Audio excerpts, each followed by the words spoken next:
Selamat, selamat bertemu kembali dalam forum bulanan ini, di mana kita bersama-sama mendengarkan pengajaran dari Romo pembimbing kita, Romo Aurelius Patisoge SVD.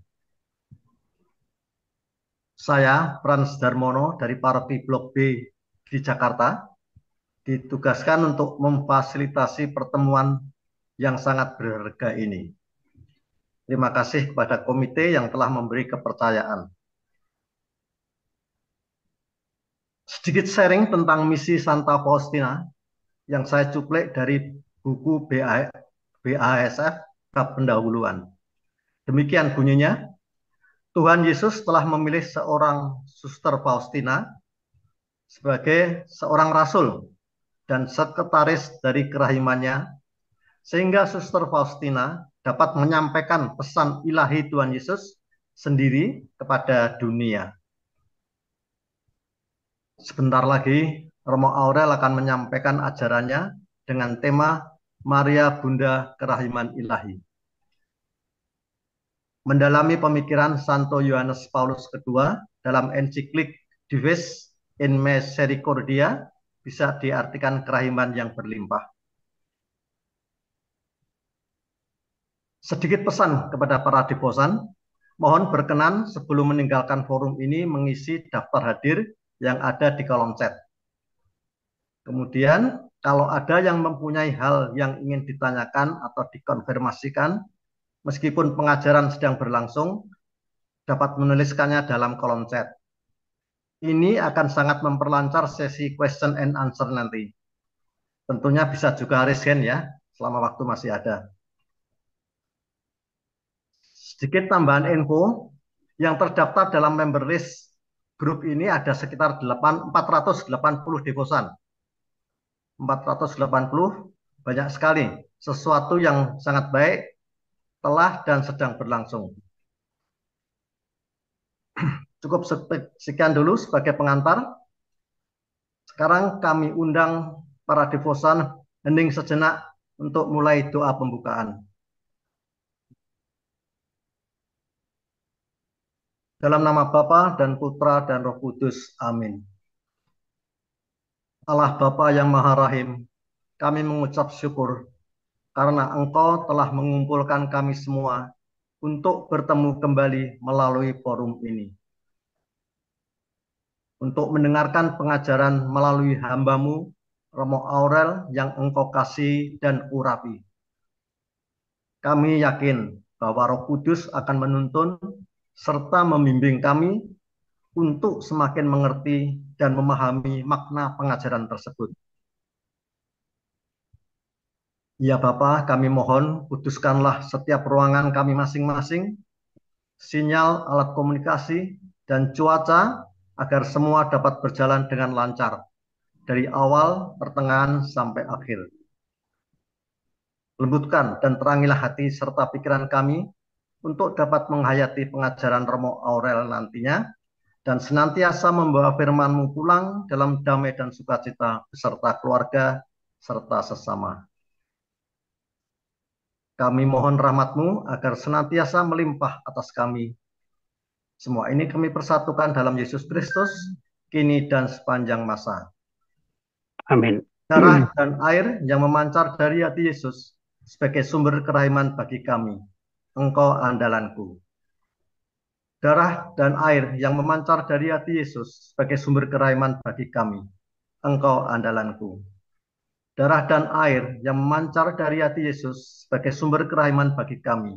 Engkau andalanku. Amin. Dalam nama Bapa dan Putra dan Roh Kudus. Amin. Amin. Kami persilahkan Romo. Baik, terima kasih. Teman-teman sekalian yang dikasihi Tuhan, saya percaya bahwa perjalanan kita tetap diberkati oleh Tuhan dari berbagai pengalaman dan kesaksian hidup yang pernah disampaikan kepada saya, terutama secara pribadi. Ada banyak teman yang menulis, bertanya, lalu memberi kesaksian tentang pengalaman-pengalaman konkret yang dalam pertimbangan mereka sebagai buah dari devosi terhadap kerahiman ilahi. Dalam hal ini kita bersyukur kepada Tuhan sehingga kita tetap menjadi pohon yang benar yang membawa buah-buah yang baik. Itu sesuai dengan Injil hari ini.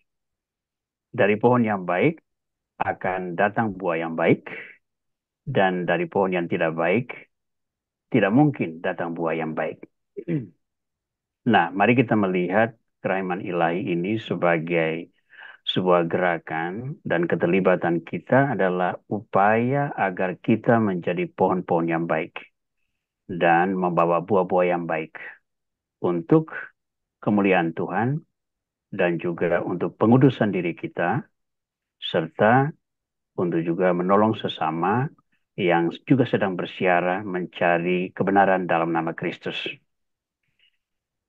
Nah, kita sampai pada pertemuan ke-6 tahun ini, tetapi pengajaran ketiga yang kita sarikan dari ensiklik Dives in Misericordia. Saya akan memulai share screen supaya teman-teman bisa mengikuti dari media masing-masing, dan kemudian nanti saya akan membagikan materi yang sama seperti biasa dalam format PDF agar bisa dimanfaatkan oleh teman-teman sekalian. Saya tadi mungkin secara tidak sengaja mengambil seseorang menjadi host. Mungkin Pak Frans ya. Pak Frans Darmono mungkin menjadi host itu sekarang. Ya, Tolong saya dijadikan co-host lagi. bentar. Ya, supaya saya rupanya tadi salah salah ini, salah pencet. Ya, yang saya pencet mana sekarang, Romo? Lihat klik di profil saya, ada tiga titik di foto saya sebelah kanan itu. Bisi Batam. BC Batam ya. Lalu di situ ada make co-host. Ya, ya. Bentar. Sudah. Kalau tidak berarti kita akan reset ulang. Ya, Ini untuk bisa Batam Sintis. Ya, sudah, Romo. sudah ya. Ya, terima kasih. Baik, saya akan memulai dengan share screen lagi untuk mengingatkan kita akan beberapa materi yang sudah kita lewati. Ya, sudah kita lewati dengan maksud untuk mengingatkan kita konteks pembicaraan kita malam ini, supaya jangan keluar dari pertalian yang sudah kita bangun sejak pertemuan yang keempat.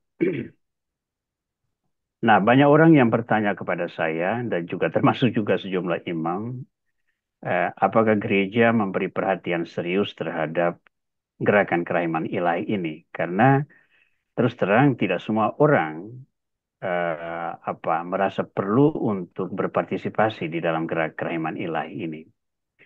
Nah, saya dengan tegas mengatakan bahwa gereja sangat serius karena kerahiman ilahi ini ada di dalam wahyu universal, yakni apa itu? Kitab suci, tapi juga dalam wahyu personal, secara istimewa di dalam buku harian Santa Faustina. Lalu gereja menanggapi itu dengan tiga dokumen penting yang dikeluarkan oleh dua paus yang berbeda, yakni Dives in Misericordia, lalu Misericordia Vultus, dan Misericordia et Misera.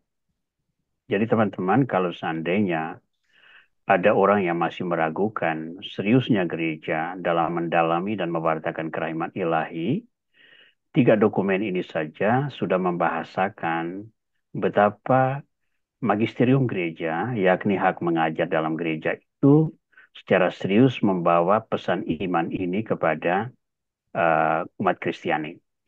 Nah, kita masih ada di dalam dokumen pertama ini, Dives in Misericordia, Dan malam ini adalah malam yang terakhir. Untuk pertemuan ketiga, kaya dalam kerahiman. Dan malam ini kita secara khusus berbicara tentang Bunda Maria, Bunda Kerahiman. Sebetulnya entry tentang Maria Bunda Kerahiman ini hanya dalam satu entry kecil di dalam seluruh ensiklik Dives in Misericordia itu hanya ada pada nomor 9. Tetapi kita tahu bahwa Bunda Maria ini satu sosok yang sangat populer, sangat penting, walaupun dia bukan Tuhan, walaupun dia tidak setara dengan Tuhan dan tidak pernah dijadikan Tuhan, jangan lupa. Tetapi sosok Bunda Maria ini dalam gereja-gereja tradisional, terutama gereja Katolik, gereja-gereja Ortodoks, sangat dihormati. Dan devosi kepada Bunda Maria itu sangat kuat dan sangat mewarnai perjalanan spiritualitas Gereja Kudus. Dan salah satu materi yang diangkat Yohanes Paulus II di dalam ensiklik ini adalah membahasakan atau menyebut Bunda Maria sebagai Bunda Kerahiman Ilahi. Dan kita tahu sosok kerahiman ilahi yang dimaksudkan oleh Santa Faustina dalam catatannya itu adalah Yesus Kristus. Jadi ini sebetulnya tidak ada beda dengan semua sebutan lain di dalam kitab suci. Ya, siapakah aku ini sampai Bunda Tuhanku datang mengunjungi aku? Itu kata-kata Santa Elizabeth. Ya, Bunda Tuhanku ini, Bunda Yesus, ya, Bunda Kerahiman. Jadi kita tetap ada dalam koridor wahyu universal, yakni kebenaran kitab suci teristimewa dari Injil Lukas.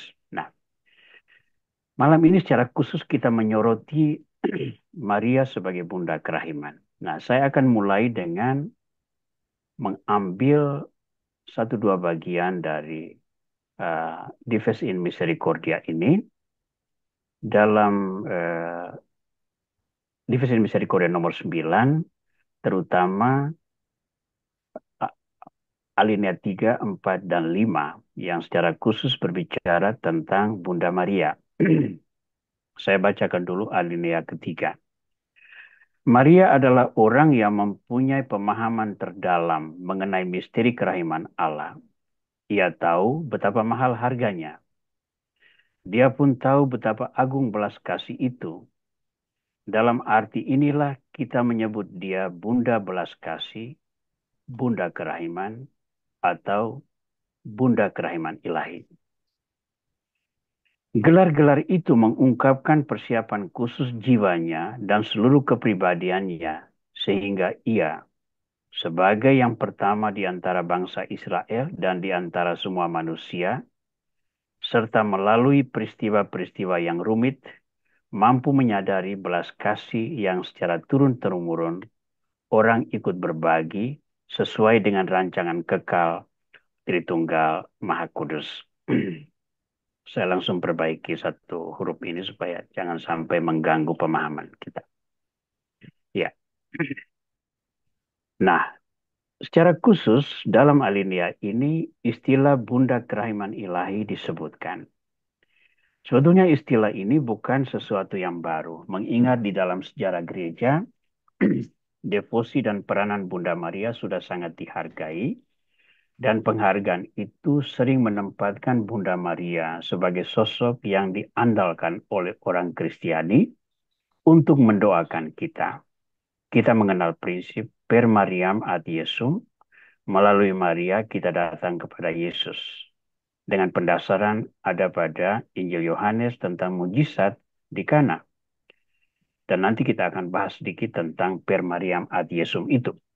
Tetapi di sini kita melihat bahwa otorita gereja dalam hal ini Sri Paus Yohanes Paulus II, Santo Yohanes Paulus II, secara spesifik mengangkat istilah Bunda Kerahiman Ilahi sebagai satu penghargaan terhadap sosok Sang Bunda yang juga dalam pewahyuan mistik Santa Faustina ditampilkan atau tampil untuk memberi pesan-pesan khusus kepada Santa Faustina.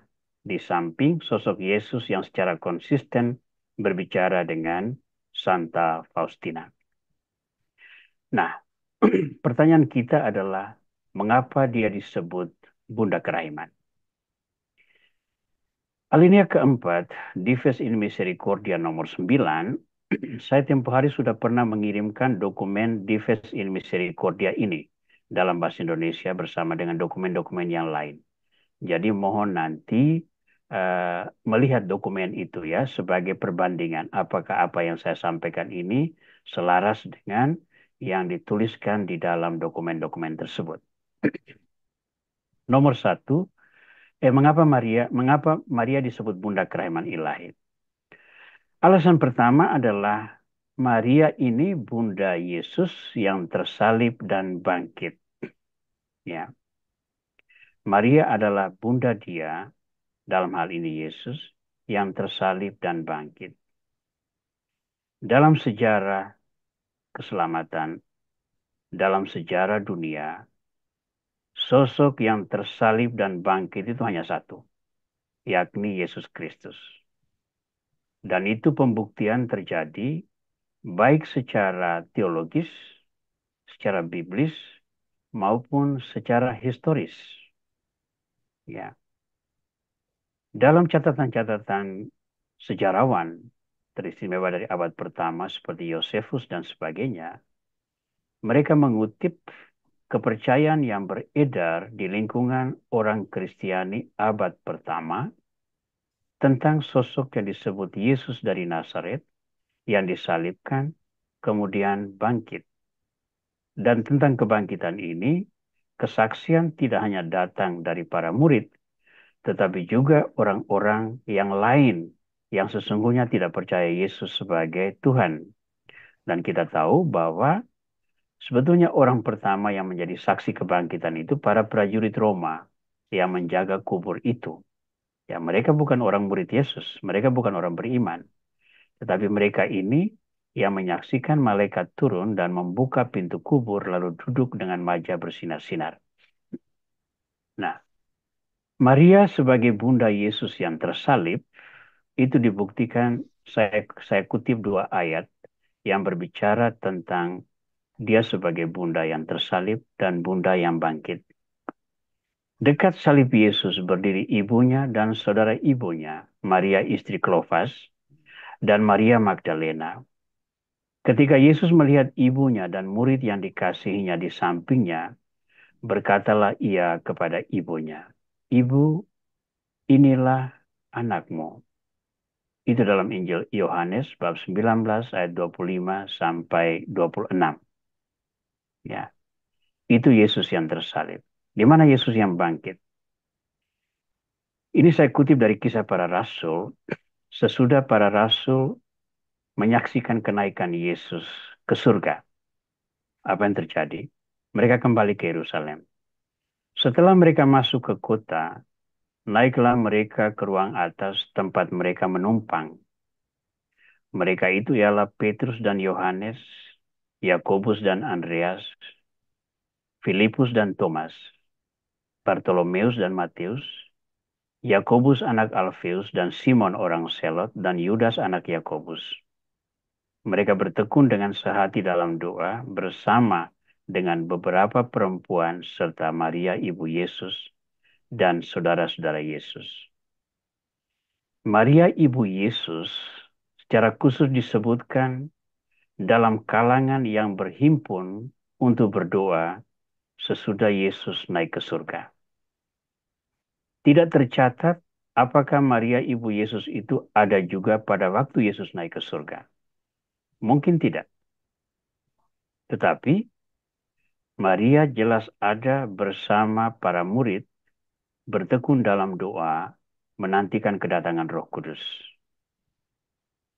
Nah, doa ini kan dilakukan sesudah Yesus naik ke surga. Dan itu dilakukan sesudah 40 hari Yesus bangkit. Nah, dalam periode 40 hari ini, Yesus sudah menampakkan diri ke para murid. Ada Maria Magdalena, ada para murid yang berkumpul di Yerusalem, ada dua murid yang berjalan ke Emmaus, dan walaupun tidak tercatat di dalam kitab suci, saya percaya Maria ada di antara mereka yang menyaksikan penampakan Yesus. Bagaimana bisa kita buktikan? Dalam dialog antara Yesus dan para dan murid yang terkasih dari salib ketika Yesus tergantung di salib sebelum mati, dalam Injil Yohanes bab 19 ayat 27, itu kepada Yohanes dia berkata, inilah ibumu. Dan sejak itu murid tersebut menerima Maria di dalam rumahnya. Nah, ini situasi krisis. Mereka baru menyaksikan kematian tragis Yesus. Maria berduka, maka tidak mungkin Maria ditinggalkan sendirian. Logikanya, murid yang dikasihi Yesus itu membawa Maria ke dalam persekutuan para murid ini agar ia memperoleh peneguhan dan penghiburan yang layak. Nah, ketika mereka masih berduka karena kematian tragis Yesus, Yesus menampakkan diri kepada mereka, mulai dengan kepada Maria Magdalena, lalu kepada para murid, antara lain meminta untuk makan ikan goreng, lalu secara khusus lagi kepada Thomas yang kurang percaya, dan rupa-rupa peristiwa. Nah, Maria pasti ada di antara kalangan para murid ini. Nah, menyebut Maria secara khusus sebagai bagian dari kelompok yang berdoa berarti membahasakan bahwa mereka yang berhimpun itu sama-sama percaya bahwa Roh Kudus akan datang sesuai dengan janji Yesus yang telah naik ke surga. Hanya orang-orang beriman kepada Yesus yang bangkit yang mau berkumpul untuk menantikan kedatangan Roh Kudus. Nah, Maria sebagai bunda yang tersalib dan bangkit ini tidak hanya memikul salib pada peristiwa Yesus disalibkan, salib secara psikologis ya, tetapi berikut ini kita melihat salib-salib Maria yang sesungguhnya sudah jalan. Mengapa saya menyebutkan perlu disebutkan salib-salib Maria? Pertama, konsep dasar adanya kerahiman ilahi itu antara lain menyebut wafat Kristus itu sebagai wujud kerahiman ilahi. Karena melalui wafat itulah akan datang kebangkitan. Dan kebangkitan itu sebagai wujud kerahiman yang tertinggi, karena itu membuka pintu keselamatan bagi semua orang berdosa dengan syarat bahwa mereka harus bertobat. Ya. Nah, salib itu satu elemen penting di dalam berbicara tentang kerahiman. Salib itu dipikul oleh Yesus dan diimplementasi atau dihayati oleh Santa Faustina. Faustina dalam penderitaannya itu sesungguhnya adalah memikul salib bersama Yesus. Dan Yesus sendiri mengatakan bahwa murid yang layak adalah yang memikul salib dan mengikuti jejak langkahnya. Nah, Maria itu pribadi yang memikul salib jauh lebih dulu dari semua-semua yang lain. Ya. Nah, apa salib-salib itu? Saya mencatat ada 7 di sini. Anda boleh menemukan lagi masih ada yang lain. Itu karena ini bukan sebuah kebenaran dogmatis. Tapi ini refleksi saya. Salib pertama itu adalah perjalanan ke Bethlehem waktu hamil dan melahirkan di kandang binatang. Ya, Maria menerima kabar itu kan di Nazaret. Ya, Nazaret itu cukup jauh dari Bethlehem. Ya, sekarang dengan bus kalau orang yang bersiara itu hanya beberapa jam. Tetapi pada zaman dulu itu harus berjalan cukup jauh dan itu bisa jadi berhari-hari. Apalagi untuk perempuan hamil seperti Maria. Ya, Yusuf pergi ke kota Daud untuk didaftar di sana bersama dengan Maria tunangannya yang sedang mengandung. Lalu di Bethlehem mereka tidak menemukan tempat penginapan sehingga akhirnya Maria melahirkan di kandang binatang. Tidak ada orang yang berpikir bahwa waktu hamil itu harus melakukan perjalanan berhari-hari. Lalu pada saat melahirkan itu terjadi di kandang binatang. Ya. Tapi itu dijalani oleh Maria. Salib pertama. Salib kedua. Pada waktu dia mempersembahkan Yusuf dan Maria mempersembahkan Yesus di Nazaret, mereka bertemu dengan Simeon. Simeon bermada tentang sukacita karena menyaksikan kedatangan Sang Penebus, tetapi dia juga berkata kepada Maria, "Sebilah pedang akan menembus jiwamu." Apa yang dilakukan Maria? Maria menyimpannya dalam hati, merenung dan menyimpannya dalam hati. Di sini kita menyaksikan bahwa apa yang diungkapkan oleh Simeon sebagai sebuah ramalan di kemudian hari itu sungguh-sungguh terjadi ketika Maria menyaksikan Yesus wafat di salib. Itu pedang betul menembus jiwanya itu. Jadi sebelum semua orang lain merasakan kepedihan, Simeon sudah memberikan ramalan yang pasti menumbuhkan kecemasan. Salib ketiga, pengungsian ke Mesir. Yesus terancam nyawanya oleh Herodes. Maka Yusuf membawa Maria dan Yesus mengungsi ke Mesir. Di Mesir hidup di tanah pengasingan, hidup di tengah orang-orang yang tidak percaya Tuhan, dan mereka harus hidup sebagai orang asing di negeri yang asing. Ya. Yang keempat, menemukan Yesus di bait Allah di usia 12 tahun. Usia 12 tahun adalah usia awal kedewasaan bagi setiap laki-laki Yahudi. Yesus pergi ke Yerusalem pada usia 12 tahun untuk melakukan kewajiban korban Paskah karena itu adalah kewajiban setiap laki-laki dewasa. Laki-laki dewasa, pendewasaan laki-laki, setiap laki-laki di kalangan Yahudi ditandai dengan upacara bar mitzvah.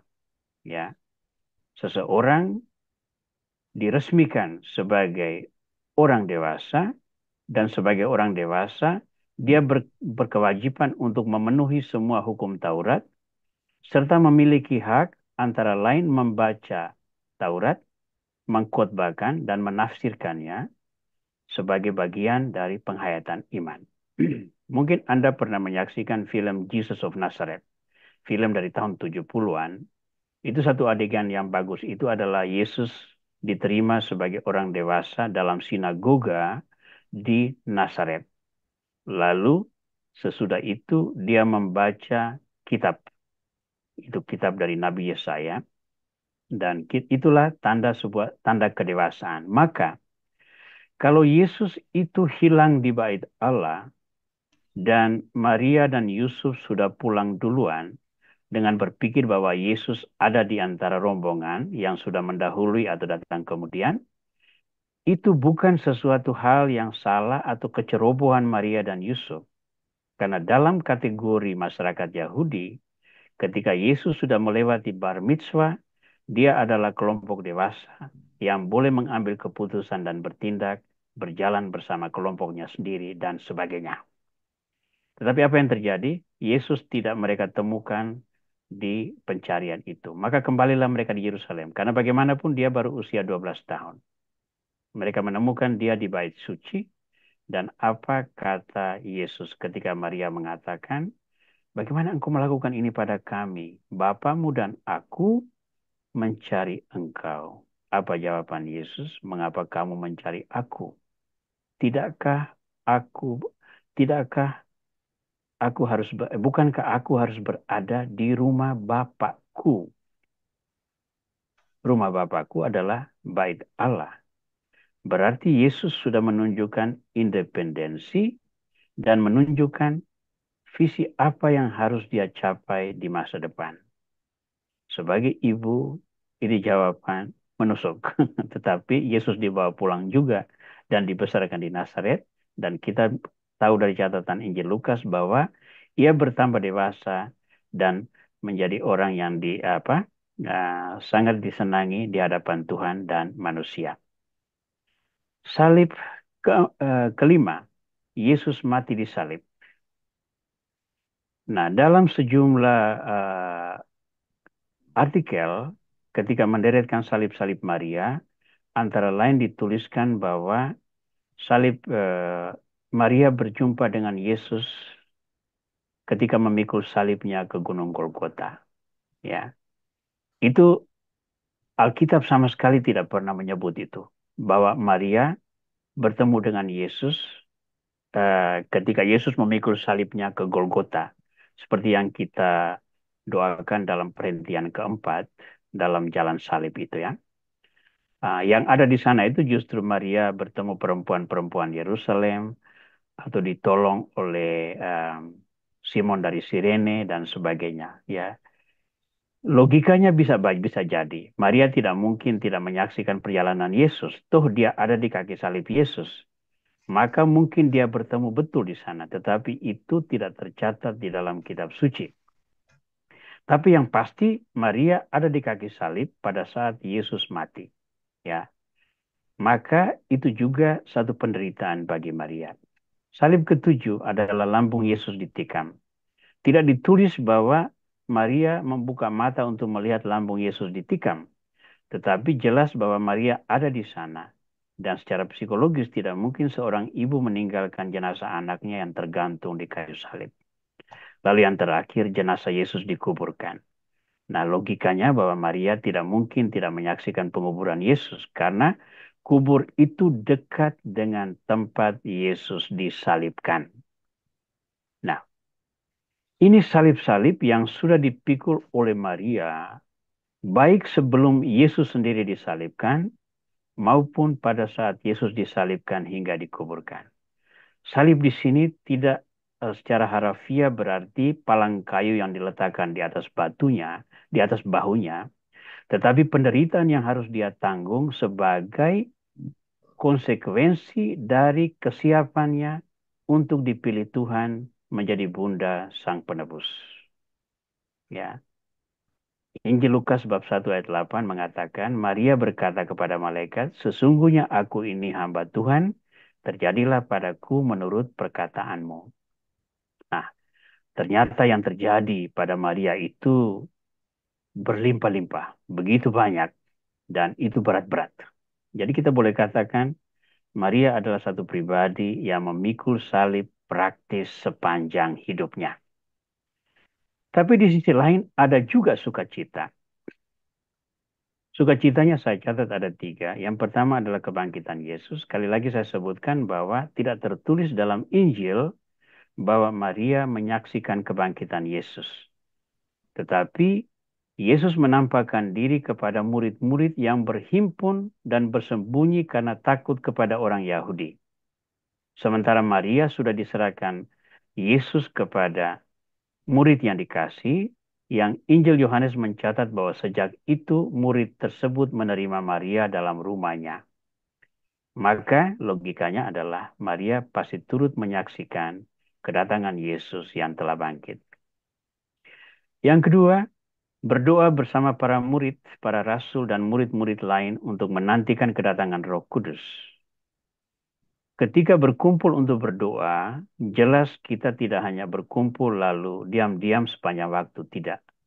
Ada doa, tapi juga ada makan, ada cerita-cerita, dan pasti ada kata-kata saling meneguhkan. Mungkin juga pada saat ini, kesempatan para murid belajar lebih banyak tentang masa kecil Yesus. Masa di mana Yesus dalam pemeliharaan dan tanggung jawab Maria dan Yosef sepenuhnya. Masa ketika Yesus belum mulai mewartakan firman Tuhan dan mewartakan kerajaan Allah. Maka saya percaya Maria yang sudah menyaksikan Yesus yang bangkit, yang bersama berkumpul bersama para murid untuk menantikan kedatangan Roh Kudus dengan bebas bisa menceritakan segala sesuatu ini. Tapi sekali lagi, ini hipotese kita sebagai manusia yang mendalami kitab suci.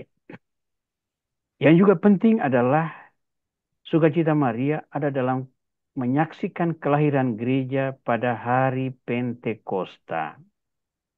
Ya.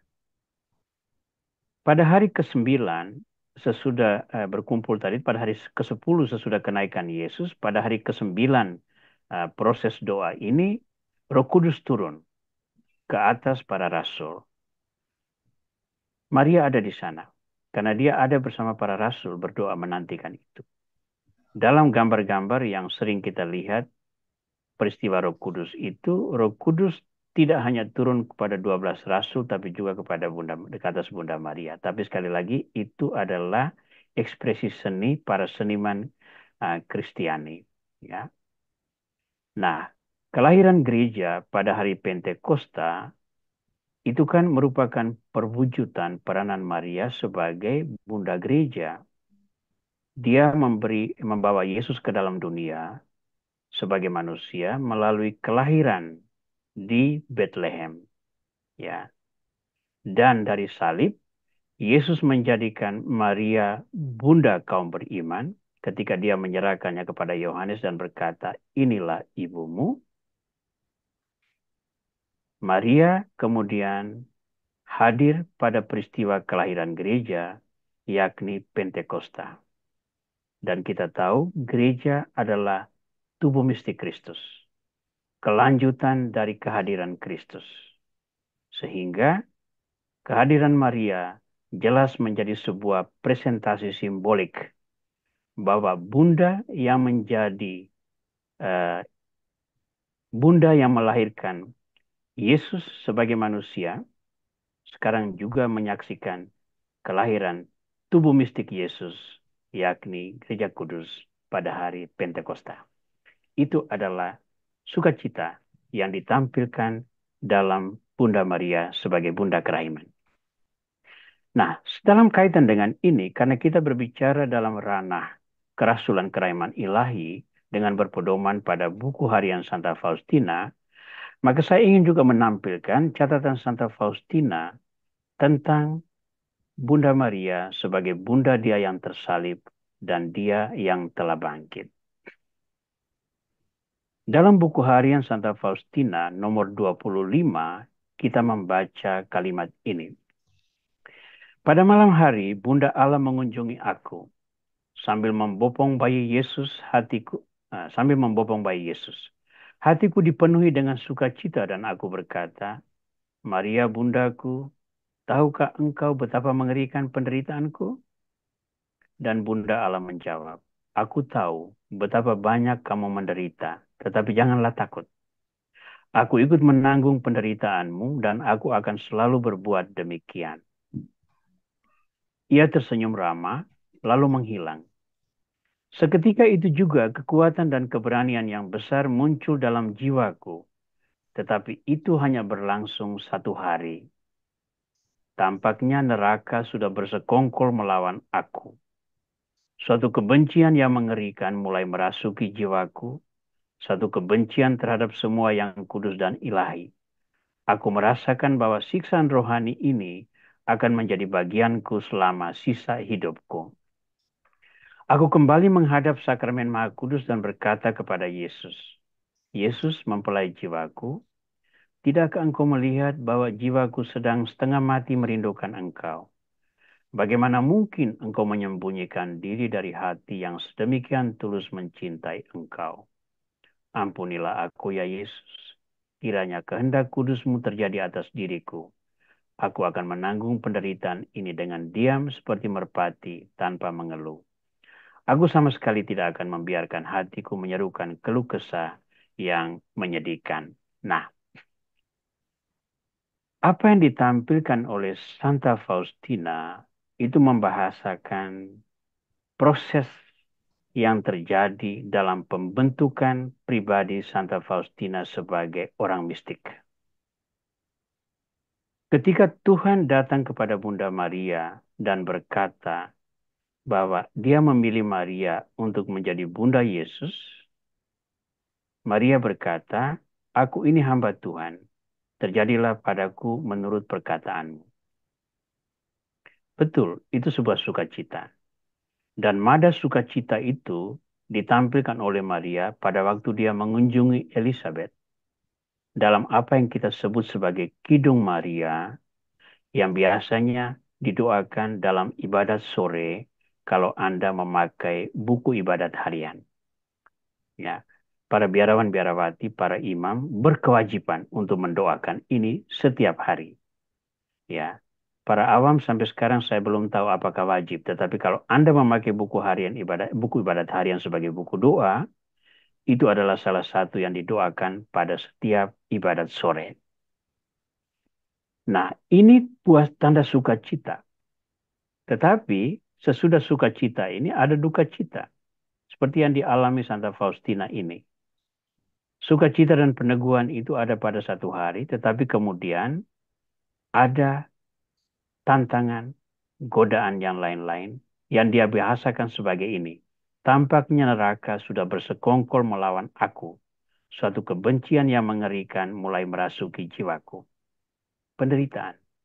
Tetapi di hadapan Yesus dalam sakramen Maha Kudus, dia berjanji untuk tidak berkeluh kesah hal-hal yang menyedihkan tersebut. Dia menanggung penderitaan ini dengan diam. Nah, inilah Yesus yang wafat, kemudian bangkit. Menderita dalam diam. Ya. Kita masuk ke alasan kedua. Mengapa Maria disebut Bunda Kerahiman? Menurut Dives in Misericordia, nomor 9 alinea keempat, dicatat demikian.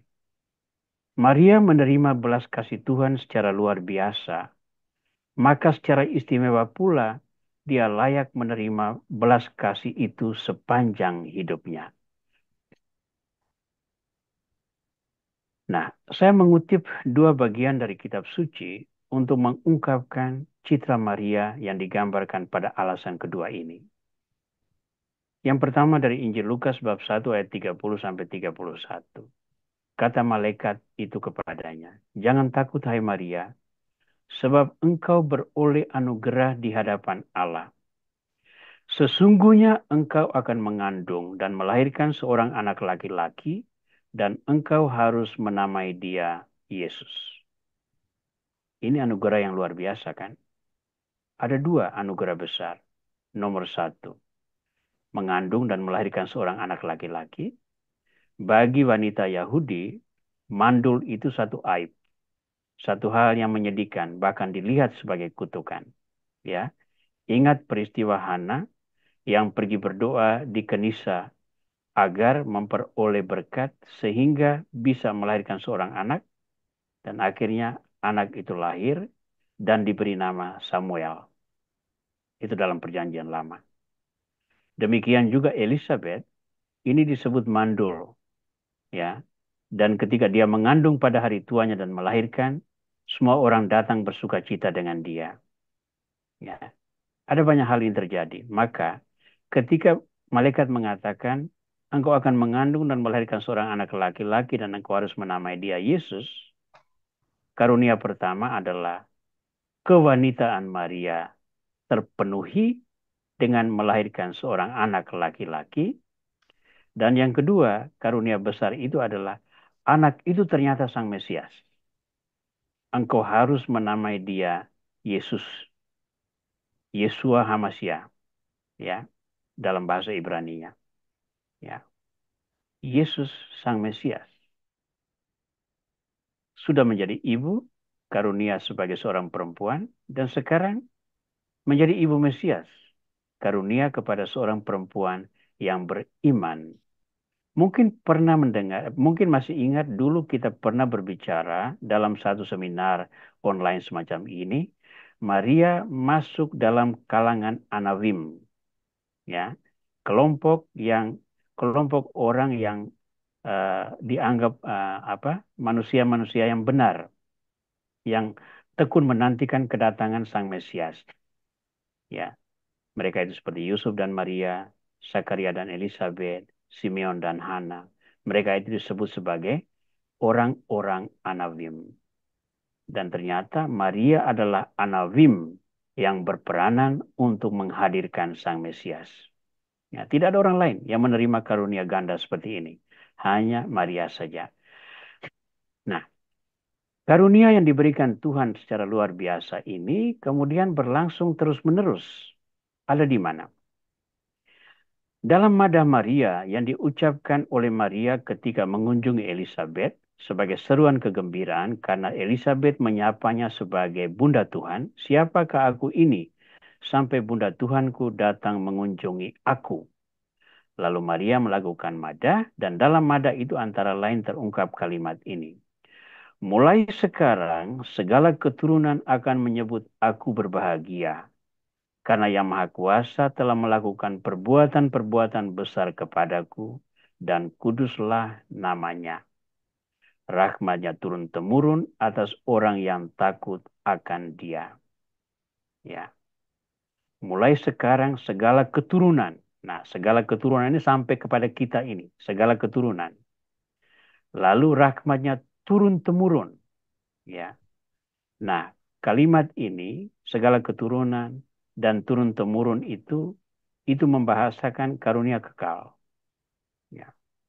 Jadi Maria yang sudah menerima karunia istimewa, yakni menjadi bunda sang penebus, sekarang juga menerima rahmat istimewa, yakni dikagumi, dipuji, dan dimuliakan oleh orang-orang beriman turun-temurun.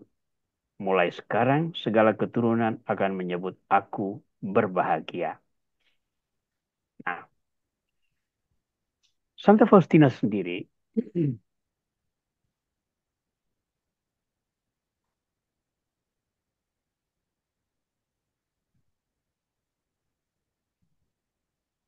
nah di sini kita melihat bahwa keistimewaan Bunda Maria itu ada di dalam 3 poin ini. Dipilih oleh Tuhan menjadi Mesias, untuk menjadi Bunda Mesias, bukan Mesias ya, menjadi Bunda Mesias.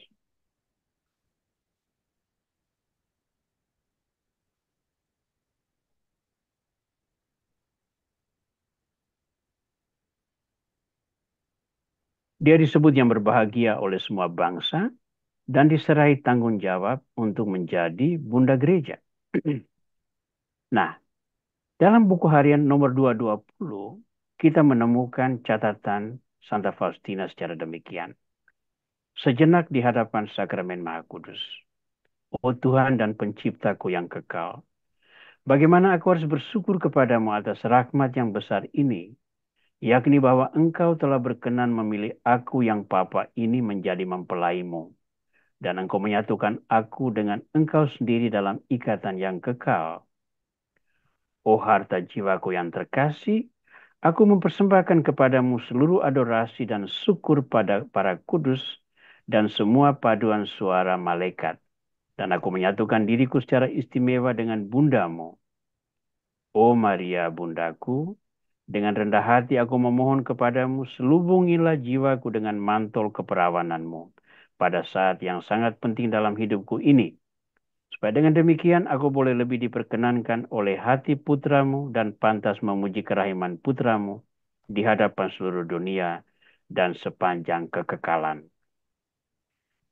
Nah, Maria Perawan dalam buku nomor 874 dan 915 kita menemukan Maria yang dimuliakan sepanjang masa ini. Maria Perawan yang tak ternoda, bawalah aku ke bawah perlindunganmu yang istimewa dan jagalah kemurnian jiwa, hati, dan tubuhku. Nah, ini penting. Engkaulah model dan bintang pemandu hidupku. Oh Maria, hari ini satu pedang yang mengerikan menembus jiwamu yang kudus. Selain Allah, tidak seorang pun mengetahui penderitaanmu. Jiwamu tidak hancur, jiwamu berani sebab ia bersama Yesus. Bunda yang manis, satukanlah jiwaku dengan Yesus sebab hanyalah dengan demikian aku akan mampu bertahan dalam segala pencobaan dan kesusahan. Dan hanya dalam kesatuan dengan Yesus, kurban-kurban kecil akan menyenangkan Allah. Bunda yang amat manis, teruslah mengajar aku tentang kehidupan batin. Semoga pedang penderitaan tidak pernah menghancurkan aku. Oh perawan yang murni, curahkanlah keberanian ke dalam hatiku dan jagalah dia. Doa ini mengungkapkan bahwa Bunda yang manis ini dianggap sebagai sosok yang memberi inspirasi dan memberikan peneguhan bagi Santa Faustina. Bunda yang manis, satukanlah jiwaku dengan Yesus, sebab hanyalah dengan demikian aku akan mampu bertahan dalam pencobaan dan kesusahan. Dan hanya dalam kesatuan dengan Yesus, kurban-kurban kecilku akan menyenangkan Allah. Bunda Maria juga menderita, tapi mampu melewati penderitaan itu karena ia bersatu dengan pribadi ilahi dalam sosok Yesus yang dilahirkannya. Alasan ketiga, mengapa Maria disebut Bunda Kerahiman Ilahi.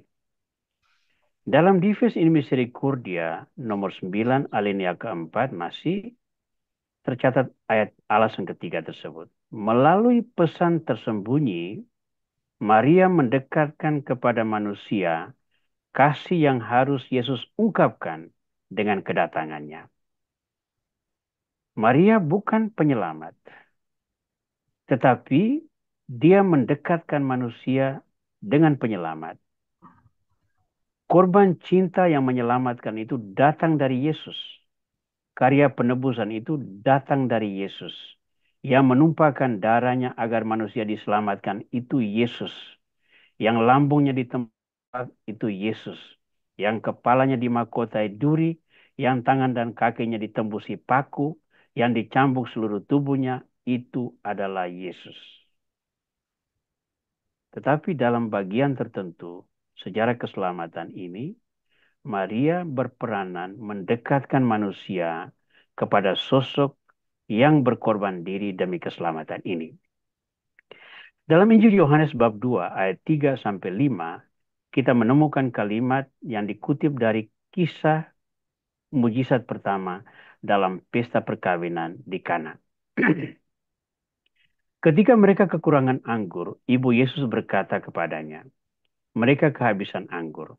Kata Yesus kepadanya, mau apakah engkau dari aku, Ibu? Saatku belum tiba. Ibu Yesus berkata kepada pelayan-pelayan itu, apa yang dikatakannya kepadamu, lakukanlah itu. Ya. Nah, penolakan Yesus itu, apakah itu berarti Yesus tidak mau melakukan mujizat? Ternyata tidak. Dikemudian dia akan melakukan mujizat. Maria kelihatannya tahu baik bahwa apapun kata Yesus sebentar dia akan melakukan mujizat itu. Maka dia berkata kepada para pelayan, apa yang dikatakannya kepadamu, lakukanlah itu. Dengan pendekatannya ini, Maria menghadirkan dua karunia sekaligus. Nomor satu adalah perhelatan pesta itu bebas dari rasa malu. Ini sanksi sosial. Andai kata kita mau menyelenggarakan pesta, lalu kita tidak punya uang dan tidak mampu membiayai pesta itu, lalu orang-orang kekurangan makan, mungkin rasa malu itu akan ditanggung seumur hidup. Apalagi dalam kasus pesta perkawinan Yahudi, pesta itu berlangsung berhari-hari. Dan selama berhari-hari ini orang akan datang dan pergi. Dan selama orang datang dan pergi, perjamuan itu harus lengkap. Ada makanan, tapi juga ada minuman.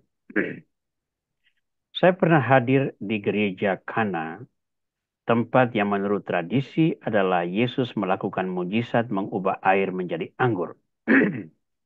Dan di dalam museum gereja tersebut ada satu tempayan batu yang menurut tradisi itulah model tempayan untuk mengisi air mencuci kaki yang ada pada zaman Yesus. Saya dulu berpikir tempayan itu ya seperti kumbang-kumbang yang kita miliki, guci-guci besar gitu.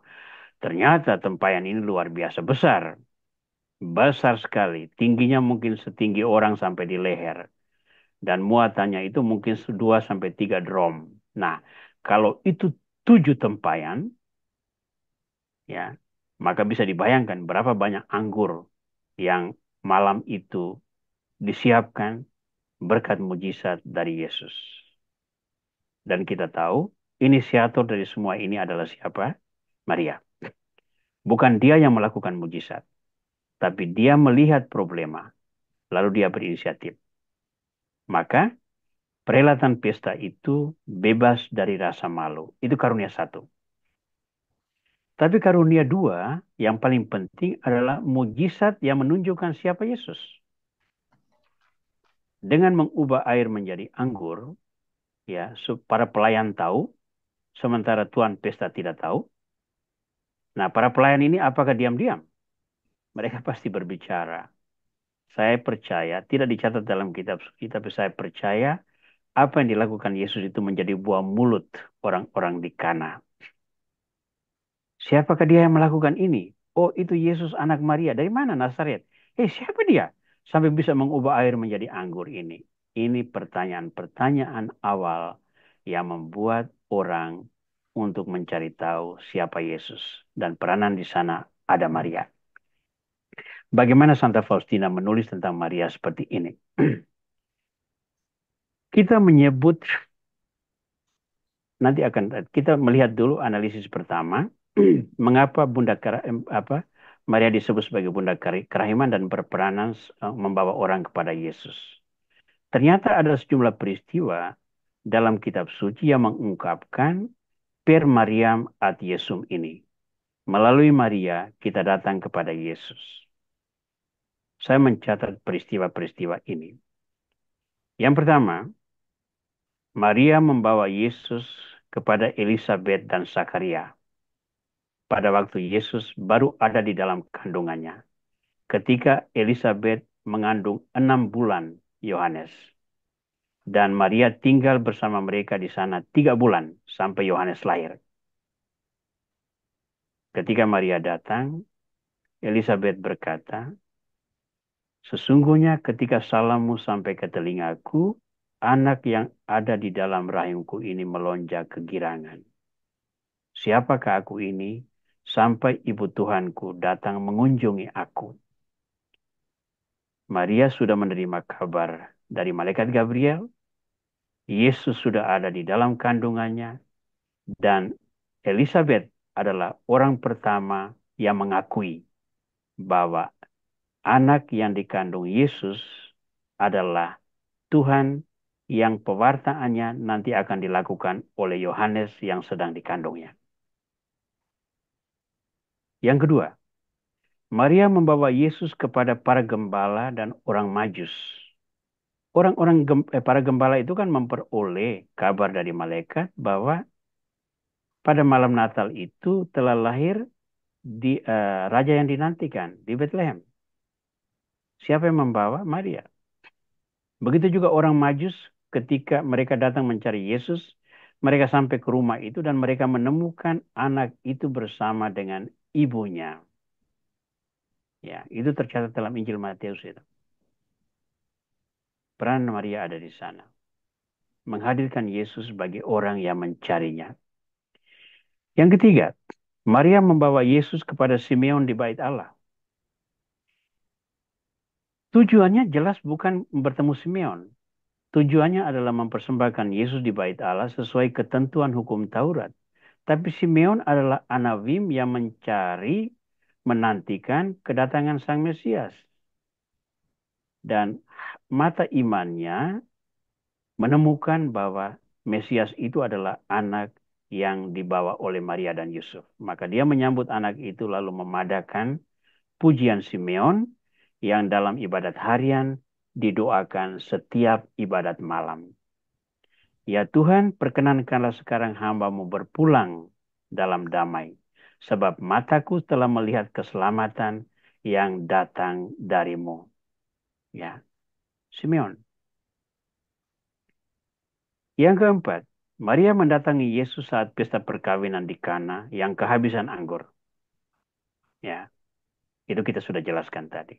Yang kelima, Maria menjadi bunda orang beriman dan mendoakan kelahiran gereja. Ya, dia sudah menerima tugas dari Yesus dan sekarang dia berdoa bersama mereka dalam kisah para rasul dan menyaksikan kelahiran gereja pada Pentakosta. Sekali lagi, Per Mariam ad Yesum. Santa Faustina menulis apa? Dalam buku harian 1414 sampai 1415 kita membaca kalimat ini. Hari Raya Santa Perawan Maria dikandung tanpa noda. Sebelum Komuni Kudus, aku melihat Bunda suci indah tak terperikan. Sambil tersenyum manis ia berkata kepadaku, putriku, Atas perintah Allah, aku menjadi ibumu dengan cara yang khusus dan istimewa. Aku ingin agar engkau pun secara istimewa menjadi anakku. Aku ingin, putriku yang sangat kukasihi, agar engkau mengamalkan 3 keutamaan yang kuanggap paling berharga dan paling menyenangkan Allah. Yang pertama adalah kerendahan hati, dan sekali lagi kerendahan hati. Keutamaan kedua adalah kemurnian. Keutamaan ketiga adalah kasih akan Allah. Sebagai putriku, engkau harus memancarkan ketiga keutamaan ini secara istimewa. Ketika percakapan berakhir, Maria mendekapkan aku ke hatinya, lalu menghilang. Nah, saya ingin sekali mengalami hal seperti ini, ya, yang ditulis oleh Santa Faustina. Betapa membahagiakan kalau itu terjadi dalam pengalaman kita. Nah, melihat pengalaman-pengalaman yang begitu konkret, begitu indah, maka Yohanes Paulus yang merumuskan ensiklik ini, ya tentu aja tim yang kerja bersama dia, tetapi itu approval.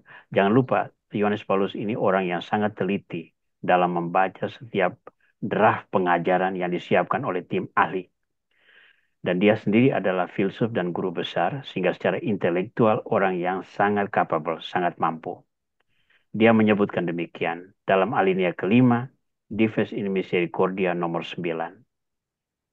Di dalam dan melalui Maria, kasih ini terus diungkapkan dalam sejarah gereja dan manusia. Pewahyuan ini berbuah secara khusus dalam diri Bunda Allah karena didasarkan pada sentuhan istimewa hati keibuannya yang luar biasa untuk menggapai semua orang yang paling bersedia menerima cinta yang berbelas kasih seorang ibu. Ya, sebuah rumusan yang layak untuk dicatat. Nah, saudara-saudara, kita sampai kepada bagian aplikasi konkret. Untuk refleksi kita malam ini, dalam rangka pembelajaran buku harian Santa Faustina, saya menuliskan judul ini, Peranan Maria Diteruskan Santa Faustina. Ya, dalam refleksi saya, ada 3 hal yang penting. Nomor 1, Santa Faustina mendekatkan kepada dunia kebenaran yang sudah diwahyukan dalam kitab suci tentang kerahiman Allah. Dalam buku harian nomor 1588, Santa Faustina menulis demikian. Hari ini aku mendengar suara. Dalam perjanjian lama, aku mengutus para nabi yang membawa ancaman-ancaman kepada umatku. Sekarang aku mengutus engkau membawa kerahimanku kepada umat manusia di seluruh dunia. Aku tidak ingin menghukum umat manusia yang sedang sakit. Sebaliknya, aku ingin menyembuhkan mereka sambil mendekapkan mereka ke hatiku yang maha rahim. Aku menggunakan hukuman kalau mereka sendiri memaksa aku berbuat demikian. Tanganku enggan untuk memegang pedang keadilan. Sebelum hari penghakiman tiba, aku menggelar hari kerahiman. Ya. Yesus berbelas kasih. Dia selalu mengharapkan orang berdosa bertobat. Dan ketika orang berdosa bertobat, dia mengampuni. Ya. Ingat pada waktu Sakeus menyatakan tobatnya, Yesus berkata apa? Hari ini keselamatan turun atas rumah ini, karena orang ini pun anak Abraham. Ketika perempuan yang berzina tertangkap basah dan dihukum, Yesus berkata, aku juga tidak menghukum engkau. Pergi dan jangan berbuat dosa lagi. Itu belas kasih. Tapi belas kasih ada konsekuensinya. Kamu harus bertobat dulu. Karena sebelum hari penghakiman tiba, aku akan menggelar kerahiman. Kerahiman itu hanya diberikan kalau orang bertobat. Jangan sangka bahwa orang tidak bertobat diberi kerahiman. Tapi kesempatan diberi seluas-luasnya agar orang bertobat. Karena ketika penghakiman tiba, itu keputusan saja yang jatuh. Kesempatan untuk itu sudah lewat. Yang kedua, Santa Faustina memohonkan kerahiman Tuhan bagi dunia melalui karya kerahiman yang diperintahkan Yesus. Dalam catatan 742 kita membaca, Aku minta agar engkau melaksanakan perbuatan-perbuatan kerahiman yang harus muncul dari kasih kepadaku. Kapan saja dan di mana saja engkau harus mengamalkan belas kasih kepada sesama. Engkau tidak boleh menghindarinya atau berusaha mencari-cari dalih untuk membebaskan diri darinya. Aku memberi engkau 3 cara untuk mengamalkan belas kasihan kepada sesama. Yang pertama melalui perbuatan, yang kedua perkataan, yang ketiga doa.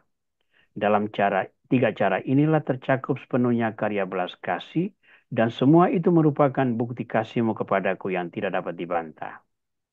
Dengan sarana-sarana ini, satu jiwa memuji dan menghormati kerahimanku.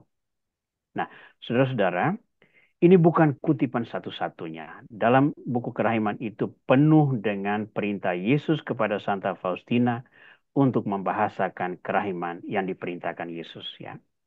Saya hanya memberikan penegas kalimat ini karena ada 3 karya kerahiman itu sebagai wujud konkret. Perbuatan, perkataan, dan doa. Perbuatan adalah yang pertama karena menyentuh hidup langsung konkret. Perkataan karena itu meneguhkan dan menghibur. Kalau dua-dua ini kamu tidak bisa buat, masih ada cara ketiga, yakni mendoakan mereka. Itu kita memohon kerahiman Tuhan bagi dunia melalui karya-karya kerahiman ini. Yang ketiga, Santa Faustina mengilhami kerasulan kerahiman ilahi dalam pewartaan dan permohonan kerahiman bagi dunia. Ya. Dalam buku harian nomor 1605, itu Santa Faustina sebagai sekretaris kerahiman tadi yang disebut Pak Darmono itu terwujud. Tulislah segala sesuatu yang engkau pikirkan sehubungan dengan kebaikanku. Aku menjawab, apa maksudmu Tuhan? Bagaimana kalau aku menulis terlalu banyak? Dan Tuhan menjawab, putriku, kalaupun engkau mengatakan sekaligus segala sesuatu dalam semua bahasa manusia dan bahasa malaikat, tidak pernah engkau mengatakan terlalu banyak. Sebaliknya yang engkau kidungkan itu hanyalah sebagian kecil dari pujian atas kebaikanku, kerahimanku yang tak terselami. Oke, buku catatan harian Santa Faustina itu sangat tebal. Ya, lebih dari 1.800 nomor. Ya, bahkan lebih tebal dari Alkitab. Tapi karya kerahiman itu bukan hanya ada di dalam buku itu. Karya kerahiman itu ada dalam begitu ribuan jutaan orang-orang baik, pria dan wanita, yang bersaksi tentang kerahiman Tuhan selama berabad-abad. Entah sudah berapa miliar orang-orang baik yang mewartakan kerahiman Tuhan dalam kata dan perbuatannya ini. Jauh lebih besar. Tetapi kepada Santa Faustina diberi tugas khusus untuk menstimulasi atau mendorong perhatian yang lebih besar atas kerahiman dalam dunia yang kelihatannya kehilangan belas kasihnya. Nah, apa yang dilakukan oleh Santa Faustina dari balik tembok biara itu yang perlu kita lakukan dalam wujud konkret di tengah kehidupan sehari-hari. Nah, di screen kiri ini Anda bisa melihat gambar yang merupakan screenshot dari halaman buku WA grup kita. Member kita sampai malam ini adalah 489, ya, satu prestasi ya. Tapi yang hadir malam ini dalam Zoom berapa? 37 orang, tidak sampai 10% juga, ya. Tapi itu bukan masalah kan? Karena pewartaan kerahiman itu ada di mana-mana dan ada dalam berbagai peluang, ya. Apa yang dilakukan oleh Santa Faustina dari balik tembok biara, itu yang perlu kita lakukan dalam wujud konkret tengah kehidupan sehari-hari. Nomor 1, memberitakan kerahiman ilahi. Ya. Nyatakan kepada orang, Allah itu Maha Rahim. Di samping Allah itu menghukum orang yang tidak mau bertobat, tapi kerahiman Allah juga luar biasa besar. Dengan cara apa? Selalu memberi kesempatan kepada manusia untuk bertobat. Kerahiman itu bahkan muncul sejak manusia pertama bertobat.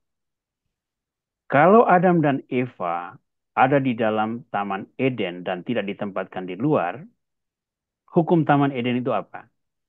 Segala pohon boleh kamu makan buahnya, kecuali pohon yang di tengah. Karena kalau kamu makan, kamu akan mati. Itu hukum Eden.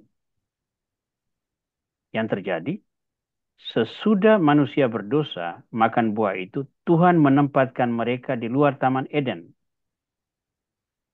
Maka hukum Eden tidak berlaku. Memang hidup manusia di luar Taman Eden itu menderita.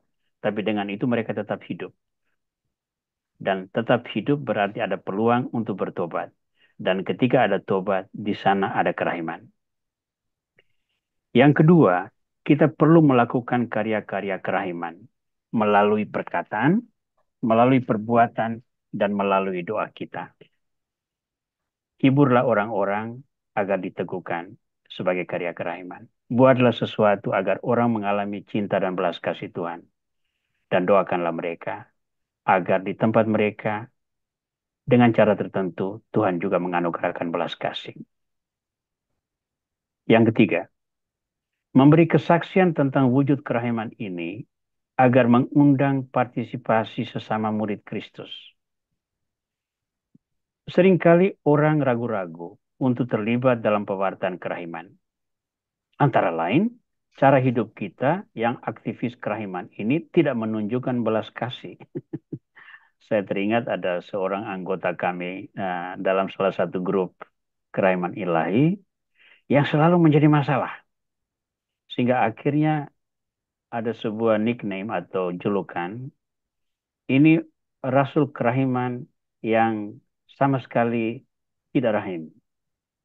Rasul belas kasih yang sama sekali tidak punya belas kasih. Itu kan ironis.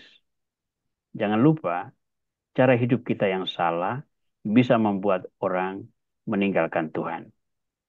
Maka, kalau kita melakukan karya kerahiman dan bersaksi dengan benar tentang itu, besar kemungkinan kita juga menarik banyak orang untuk mengikuti Yesus, Sang Kerahiman. Demikian saja refleksi saya malam ini. Banyak terima kasih untuk semua perhatian. Dengan pendalaman ini, kita menutup pembicaraan kita tentang Dives in Misericordia. Bulan depan, dalam 3 pertemuan berturut-turut, jadi Juli, Agustus, September, kita akan secara khusus mendalami bula dari Paus Fransiskus yang berjudul Misericordia Vultus. Itu pun akan ada 3 pertemuan. Untuk nanti kemudian kita akhiri dengan untuk Oktober, November, dan Desember itu dokumen ketiga. Dokumen ketiga yang disebutkan di sini yakni, sebentar saya lupa judulnya.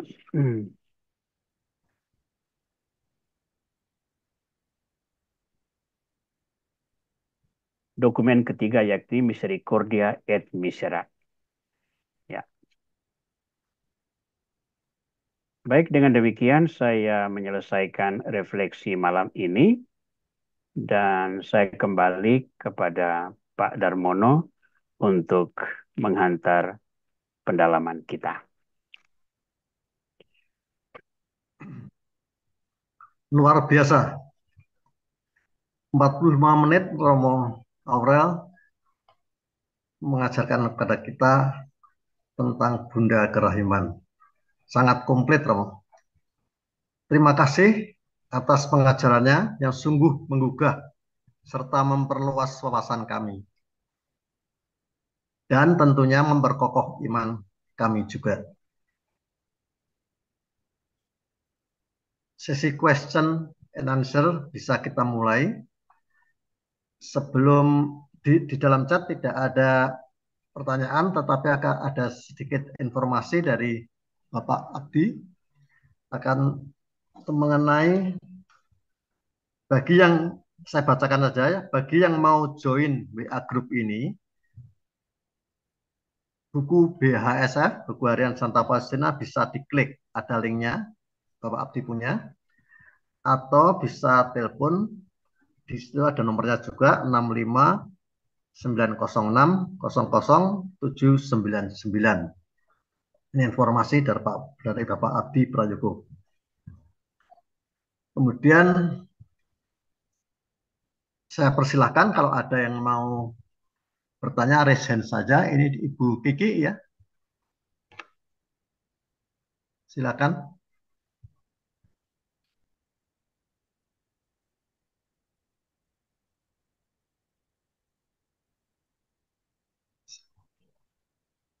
Bisa unmute sendiri dan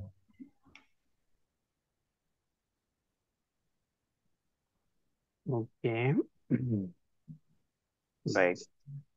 saya ada sedikit pertanyaan Romo Aurel Ya, kalau belum ada silakan. Silakan ya. ya mengenai tadi hmm, Maria dimuliakan sepanjang masa. Ya. Ya, ini sangat cukup jarang kita dengar kalimat ini, tapi ini sangat menggugah kita, menggugah saya sendiri paling sedikit. Jadi ada kalimat aktif yang dibacakan oleh Romo Aurel tadi, melalui pesan tersembunyi, Maria mendekatkan kita. Jadi aktif dari Bunda Maria mendekatkan kita kepada manusia, yaitu Yesus sendiri. Bagaimana kita menanggapinya, Romo? Bisa sedikit dielaborasi. Terima Ya. kasih. Baik. Peranan Maria itu sebatas ada pada figur yang memungkinkan karya inkarnasi itu seperti yang ada sekarang. Ya. Jadi jangan berpikir bahwa kalau seandainya Maria pada waktu itu malaikat Gabriel datang itu lalu dia katakan, tidak, saya tidak mau. Lalu Yesus tidak lahir. Itu jangan berpikir demikian. Rencana keselamatan dengan mengutus putra Allah ke dunia itu tetap berjalan. Kalaupun Maria menolak, Tuhan memiliki cara yang lain untuk menghadirkan Yesus Sang Firman yang menjadi manusia. Mungkin satu orang lain yang akan menjadi bunda Sang Mesias. Tetapi Tuhan memilih Maria. Jawaban Maria, aku ini hamba Tuhan dan seterusnya tadi itu membuat karya keselamatan menjadi seperti yang kita alami dan kita imani sekarang ini. Ya, itu secara positif. Kalau secara negatifnya kan begini. Kalau malam Paskah itu kita memadakan satu pujian Paskah itu, antara lain kita menyanyikan begini, oh dosa yang membahagiakan, yang memungkinkan hadirnya Sang Penyelamat seperti yang kita alami sekarang ini. Ya, mana ada dosa yang membahagiakan? Tidak ada dosa yang membahagiakan itu. Tapi memang dosa Adam itu membuat akhirnya hadir Kristus sebagai pribadi Allah inkarnatif. Andai kata manusia pertama tidak berdosa, ya tidak perlu tuh ada inkarnasi kan? Karena semua hidup dalam kekudusan Taman Eden. Ya, tidak perlu ada inkarnasi. Inkarnasi itu ada karena adanya dosa. Nah, Maria itu menjadi penting karena perannya ini. Bukan yang pribadi yang Maria itu menjadi penting itu karena adanya Yesus ya.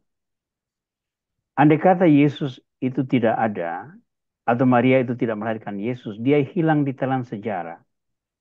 Tidak akan ada orang yang ingat siapa dia. Dia diingat karena memang dia melahirkan Yesus. Ya. Kelekatan antara pribadi Maria dan Yesus ini membuat dia menjadi satu manusia yang unik. Karena dia satu-satunya manusia yang mengalami kehadiran Yesus itu sejak detik pertama hadir dalam uh, wujud manusia, sampai titik terakhir sebagai manusia, yakni masuk kubur. Itu Maria ada di situ. Itu Maria satu-satunya manusia yang mengalami itu. Istilah dari bahasa Inggris itu menurut saya itu sangat bagus ya. Maria is the only person to be with Jesus from the womb to the tomb. Ya. Ya, ya, Detik hadirnya Maria, Firman dalam diri Maria itu kan pada waktu malaikat Gabriel mengatakan engkau dipilih itu ya. Dan itu hanya ada Maria yang mengalami, tidak ada orang lain. Yusuf semua itu tidak ada. Nah, relasi khusus antara pribadi Maria dengan Sang Penebus ini menempatkan dia sebagai satu-satunya sosok yang mengalami keilahian dan kemanusiaan secara serentak. Kita yang lain itu mengalami satu sesudah yang lain. Maria mengalami secara serentak. Dan karena peristiwa-peristiwa yang tercatat di dalam Injil, terutama seperti mengunjungi Elizabeth, persembahan di Kenisa, peristiwa kunjungan gembala dan orang Majus, lalu peristiwa uh, perkawinan di Kana, itu peristiwa yang unik, yang menempatkan sosok Maria sebagai jembatan antara kefanaan dengan keilahian. Ya. Nah, peranan ini yang kita hargai. Tapi bukan kita sembah. Jangan lupa, menghargai dan menyembah itu berbeda. To honor dan to worship itu sesuatu yang berbeda. To honor Mary, but never to worship Mary. Kita hanya worship God. Kita hanya menyembah Tuhan. Ya. Nah, disinilah keunikannya itu. Maka kalau kita sekarang menghormati Maria sebagai bunda kerahiman, sebagai bunda, bukan dia lebih besar dari Tuhan. Dalam strata sosial, bunda seorang berarti dia lebih tinggi daripada yang dilahirkan. Dalam kasus Maria, yang dilahirkan lebih besar daripada yang melahirkan. Maka penghormatan pada Maria selalu dalam frame menghormati Yesus. Terima kasih Romo. Sebelum saya lanjutkan sedikit, ada pengumuman tadi dari Bapak Abdi juga, jangan lupa mengisi daftar hadir. Dan tadi Romo, maaf sekali kalau boleh menyambung sedikit dengan keterangan Romo tadi mengenai peranan Bunda Maria. Ada satu lagi di aplikasi konkret, yaitu peranan Maria itu diteruskan oleh Suster atau Santa Faustina. Luar biasa sekali. Mungkin sekali lagi perlu sedikit Baik. elaborasi loh. Jadi saya tidak klaim bahwa satu-satunya orang yang meneruskan peranan Maria itu Santa Faustina. Itu tidak, jangan lupa ya. Nah, itu sebetulnya semua orang yang beriman itu dapat meneruskan peranan Santa Faustina.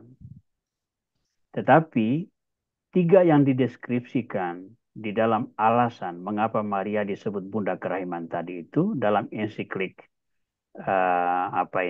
Dives in Misericordia nomor 9 alinea 4 tadi itu, tiga ini sangat matching dengan peranan Santa Faustina. Ya, peranan pertama itu mendekatkan orang pada Allah yang berbelas kasih. Peranan kedua itu memohon kerahiman bagi orang-orang agar mengalami belas kasih. Dan peranan ketiga itu adalah menginspirasi orang agar melakukan belas kasih. Ya, tiga peranan Maria ini persis itu yang dilakukan oleh Santa Faustina. Dan sekarang saya dorong supaya kita juga melakukan hal yang sama. Ya, sehingga hati-hati ya, besok Anda jangan mengajar bahwa Romo Aurel mengatakan peran Bunda Maria itu diteruskan oleh Santa Faustina saja. Saya tidak katakan itu, kata saja ini tidak ada, ya. Ya, ya. Tapi bahwa dari catatan itu dan kita mempelajari buku harian Santa Faustina dan kita menemukan itu memang persis tiga peranan ini justru didorong dalam diri Santa Faustina berdasarkan catatan itu. Maka ada kelanjutannya. Sebagai Rasul Kerahiman, kita yang berpartisipasi dalam apostolat kerahiman ilahi ini, ayo turut serta dengan berpedoman atau terinspirasi oleh peranan khusus Bunda Maria tadi. Ya. Itu dia. Kejelasannya, realitasnya harus seperti itu, Romo ya. Ya, kurang lebih begitu ya. Seperti itu. Ya. Ya. Ada pertanyaan dari Pak Ambo Mangan itu, ini apa, Pak Frans ya, Silakan ya, di Pak chattingnya. Ambu. Bunda Maria adalah bunda kerahiman untuk kita, menolong kita dan mendoakan kita kepada Yesus. Apakah pada saat kita diambil penyucian, masihkah Bunda Maria bisa menolong kita agar Allah menghapus dosa? Dosa-dosa kita, dan kita bisa masuk ke sebelah kanan Allah Bapa surga. Bagaimana dengan perwira Romawi yang tidak beriman dan orang asing berdoa bisa masuk surga dan penjahat yang di sebelah Yesus juga bisa berada di Firdaus bersama Yesus? Apa kita harus berdosa dulu supaya bisa masuk surga dengan dapat kerajaan Tuhan?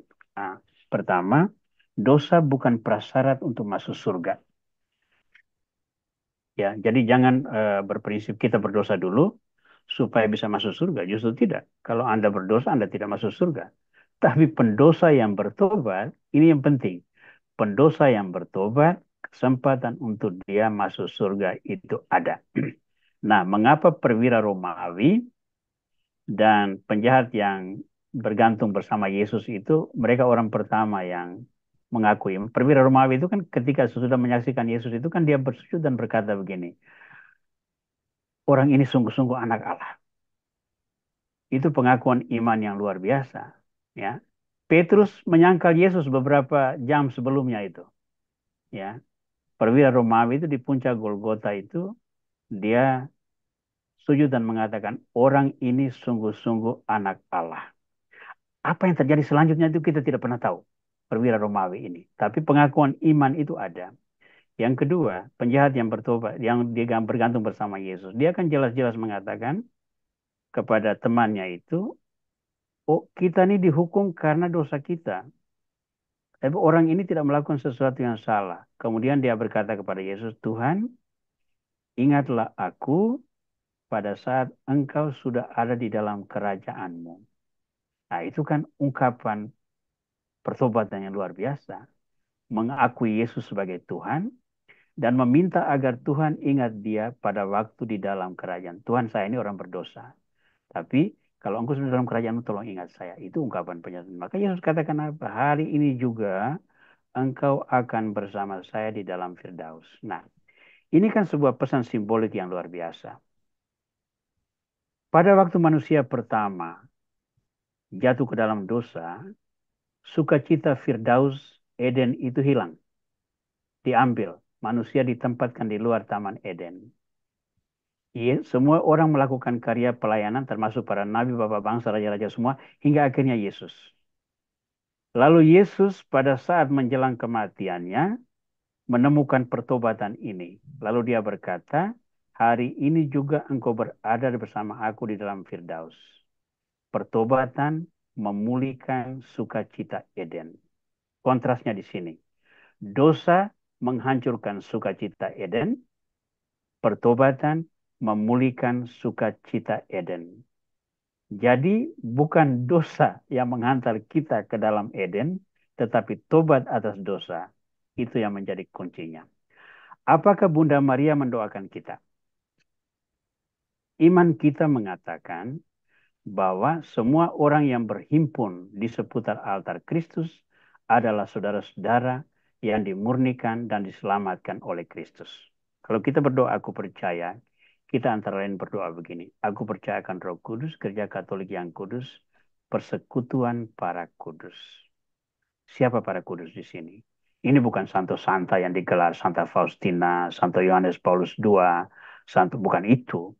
Yang disebut sebagai persekutuan para kudus adalah persekutuan orang-orang yang berhimpun di seputar altar Kristus. Siapa Kristus? Anak domba Allah yang menghapus dosa-dosa dunia. Dalam kitab Wahyu, orang-orang yang berhimpun di seputar anak domba, mereka berpakaian putih karena mereka sudah dibasuh oleh darah anak domba. Itulah penebusan. Nah, penebusan ini terjadi, semua orang yang berhimpun di seputar altar Kristus saling mendoakan dan saling mendukung satu sama lain. Maka sama seperti kita orang yang hidup mendoakan orang-orang yang sudah meninggal, orang-orang yang di seputar altar Kristus pun mendoakan orang-orang yang masih membutuhkan belas kasih Tuhan. Nah, bagaimana itu terjadi? Iman kita tidak membahasakan apa-apa. Nanti kita ketemu Tuhan baru kita tanya ya.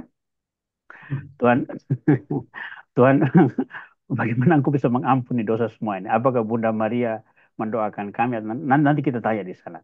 Tapi bahwa presiden dalam Injil dan pengajaran iman kita, termasuk dalam tradisi-tradisi gereja dan magisterium, membahasakan bahwa intercession atau doa yang berkanjang dilakukan agar orang-orang memperoleh keselamatan.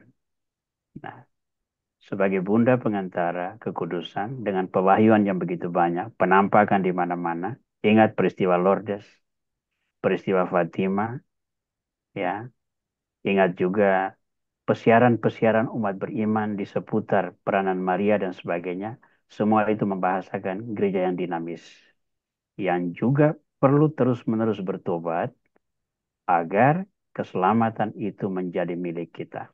Jadi kunci pentobatan itu ada pada pertobatan kita. Doa yang lain-lain itu adalah tunjangan, termasuk memohon belas kasih Tuhan. Ya, toh pada akhirnya hanya Tuhan yang menentukan orang ini layak diselamatkan atau tidak. Itu domain sepenuhnya Tuhan. Tidak ada satu orang pun yang bisa menggugat. Itu kan Bunda Maria sudah berdoa. Itu kan Pak Frans Darmono sudah berdoa. Itu Pak Abdi sudah berdoa. Mengapa kau masih masih ini menghukum saya dengan neraka? Memang kamu berdosa. Ya, maka kamu masuk dalam hukuman neraka. Ya. Jadi itu prerogatif Tuhan yang tidak satu orang pun yang bisa menggugat. Begitu dulu Pak Ambo Mangan. Baik, kita sudah setengah 9 Pak Frans. Ya, terima kasih sekali luar biasa. Pertemuan pengajaran yang sungguh amat berguna. Sebetulnya masih banyak sekali diskusi bisa berlanjut terus, tapi waktu memaksa kami untuk menutup ini. Boleh, Akhirnya kita, boleh, boleh saya buat pengumuman dulu ya Pak Frans Darmano ya, sebelum ya, kita kelar. Untuk bulan depan, jadi Juli, Agustus, September. Untuk Juli kita akan membuat pertemuan Kamis keempat seperti biasa. Sebelum kita lupa, kita langsung lihat penanggalan supaya masing-masing orang langsung bisa mencatat. Jadi Juli nanti pertemuan kita ada pada tanggal 25. ya, 25 Juli itu hari Kamis keempat, itu sudah anak-anak sudah mulai sekolah, jadi saya rasa kita sudah mulai settle. ya, Dan untuk persiapan itu, tempo hari saya sudah pernah mengirimkan dokumen Dives in Misericordia dan Misericordia Vultus dalam format PDF. Nanti mohon dicek lagi di WA masing-masing. Itu mohon dibaca Misericordia Vultusnya. Baca sebagai pengetahuan aja. Nanti saya akan menyederhanakan pendalaman itu agar kita mengenal ajaran gereja tentang kerahiman ilahi itu seperti apa. Dan kita tentu masih ingat bahwa perayaan tahun kerahiman itu gemanya sangat besar. Itu berdasarkan Misericordia Vultus ini. Baik kita bedah sedikit untuk beri pengetahuan tambahan bagi kita yang memang serius mendalami kerasulan kerahiman ilahi ini. Bagi yang sudah hilang dokumennya dari WA-nya, nanti japri saja saya akan kirimkan. Atau sebentar saya kirimkan lagi melalui WA grup kita. Supaya yang sempat hilang dulu, nanti boleh mendownload kembali untuk dibaca sebagai persiapan bulan depan. Baik, saya kembalikan ke Pak Frans. Terima kasih untuk perhatian. akhirnya kita sampai di penghujung acara. Sebelumnya satu lagi mungkin ada pengumuman tambahan dari komite, dari administrator. Kalau tidak ada, baik, beribu terima kasih kami sampaikan kepada Romo Aurel atas pengajarannya dan penjelasannya yang komplit, komprehensif dalam sesi question and answer tadi. Terima kasih kepada semuanya, para devosan, atas partisipasinya. Sampai jumpa bulan depan, hari Kamis, tanggal 25 Juli. 25 Juli. Terakhir sekali, kami persilakan Romo Aurel menutup dengan doa dan berkat. Baik, mari kita berdoa. Dalam nama Bapa dan Putra dan Roh Kudus, amin. Amin. Yesus kerahiman ilahi, Engkau telah menunjukkan kepada kami belas kasih-Mu sepenuhnya melalui wafat dan kebangkitan-Mu. Engkau telah menganugerahkan kepada kami Maria, Bundamu, untuk menjadi Bunda kami, Bunda Gereja. Kepadanya kami mengaturkan penghormatan kami, karena kami meneladani kesetiaannya dalam memanggul salib kerahiman bersama dengan Engkau. Semoga keteladanannya terus menginspirasi kami, sehingga kami boleh mendekatkan sesama kami pada belas kasih-Mu, sehingga kami boleh memohonkan dari haribaan-Mu belas kasih bagi sesama, sehingga kami boleh meneguhkan dan menginspirasi saudara-saudara kami untuk turut serta dalam karya-karya kerahiman.